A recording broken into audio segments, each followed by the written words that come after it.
Bismillahirrahmanirrahim. Bismillah, alhamdulillah, wassalatu wassalamu ala rasulillah wa ala alihi wa ashabihi wa man tabi'a risalatah wa la hawla wa la quwata illa billah, amma ba'du wa ba'dat tahiyah.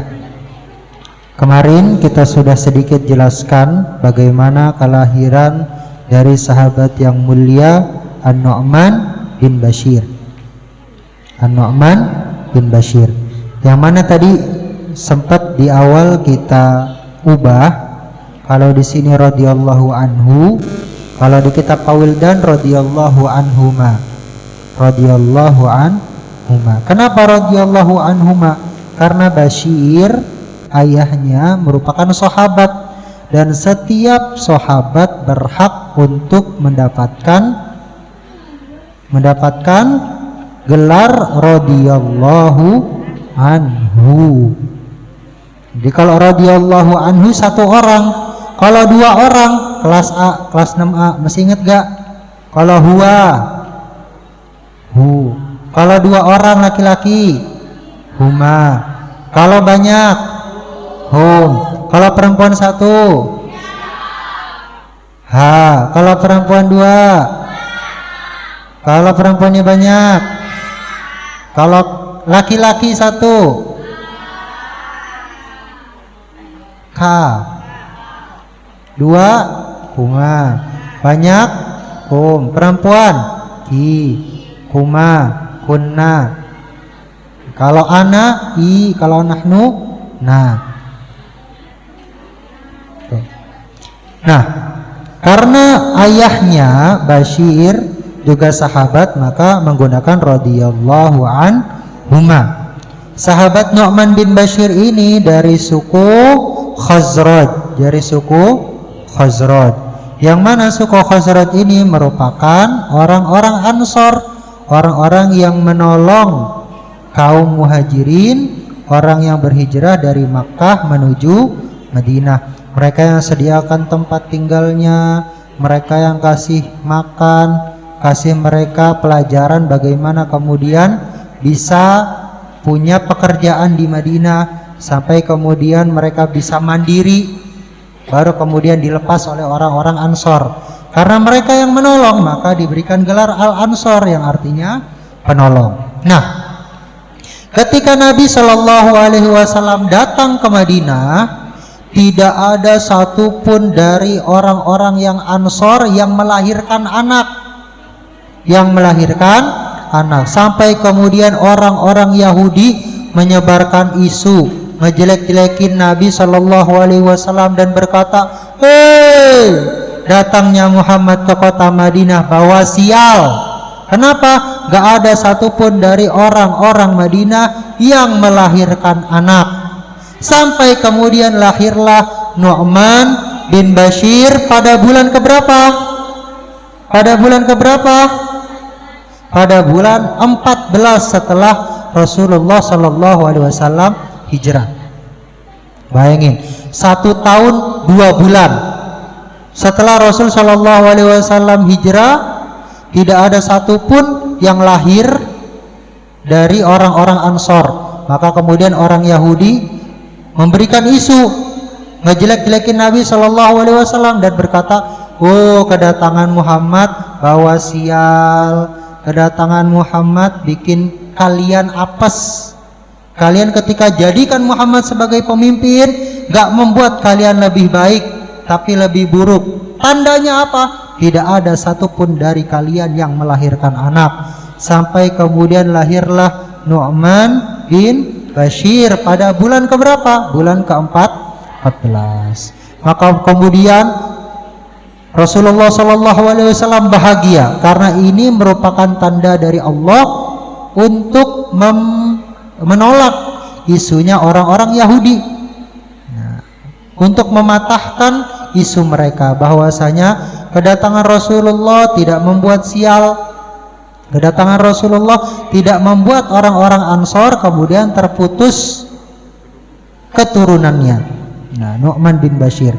Maka ketika Nu'man bin Bashir lahir, ibunya membawa Nu'man bin Bashir ke Rasulullah, dan diapain kemarin? Ditahnik, tahnik. Di tahnik itu apa? Di tahnik itu adalah ngasih makan ke bayi. Ngasih makan ke karena bayi belum punya gigi, makanya makanannya dihalusin dulu sama orang dewasa. Makanannya dihalusin. Setelah halus kemudian dikasih makan ke bayi.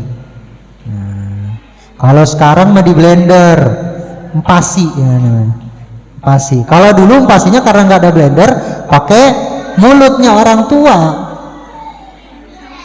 Pakai mulutnya orang tua dihalusin, kemudian dikasih ke bayi. Itu namanya tahnik. Nah, ibunya Nu'man bin Bashir ngebawa ke Rasulullah Sallallahu Alaihi Wasallam untuk mengambil berkah dan ditahnik. Nah, ketika ditahnik oleh Rasulullah Sallallahu Alaihi Wasallam, maka Nu'man bin Bashir mendapatkan keberkahannya. Beliau menjadi orang yang cerdas dan beliau menjadi seorang orator ulung. Menjadi seorang orator ulung. Perkataannya luar biasa. Perkataannya menggugah jiwa. Semua orang ketika mendengar perkataannya Nu'man bin Bashir terpukau. Maka kemudian Nu'man bin Bashir ini kemudian menjadi seorang pemimpin. Nah, Nu'man bin Bashir kemudian dia memimpin wilayah Kufah dan wilayah Dimashq dan wilayah Homs. Ada Dimashq, Kufah, itu beliau yang jadi pemimpinnya.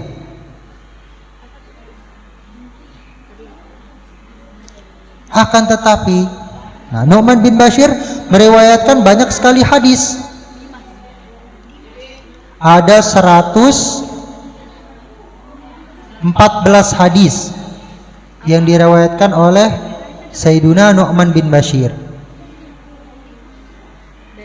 Padahal ada berapa? 114 hadis. Padahal umur Sayyiduna Nu'man bin Bashir ketika Rasulullah wafat berapa? Baru 8 tahun. Baru 8 tahun. Bayangin, 8 tahun tapi sudah menghafal 114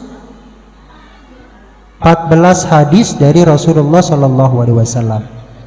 Ini belum lagi kemudian yang beliau riwayatkan dari para sahabat.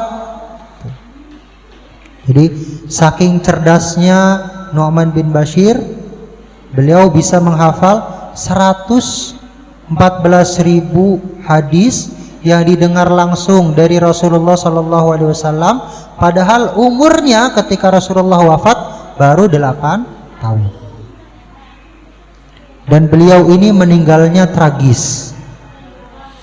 Meninggalnya karena dijebak.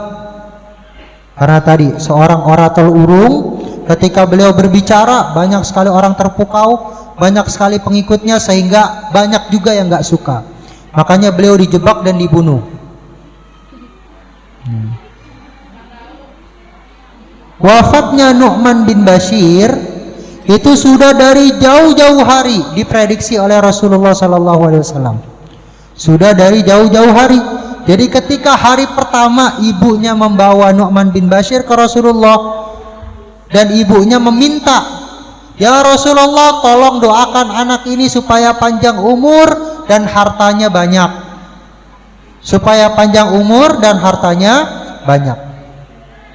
Maka kemudian Rasulullah Sallallahu Alaihi Wasallam bersabda kepada ibunya, "Ama tardina ayya'isha hamidan wa yuqtalu syahidan wa yadkhulal jannah." Wahai ibunya Nu'man, kamu mau saya doakan tadi banyak harta, panjang umur, atau saya kasih opsi yang lebih baik lagi? Apa itu? Ayya'isha hamidan, hidupnya mulia di dunia, wa yuqtalu syahidan, dan mati syahid, wa yadkhulul jannah, dan masuk surga. Mau enggak? Mau. Makanya kemudian Nu'man bin Bashir wafatnya syahid karena dibunuh, karena dijebak. Pada umur berapa? Pada umur 66. Pada umur 66. Jadi hidupnya mulia, hidupnya diagung-agungkan orang, wafatnya dalam keadaan syahid.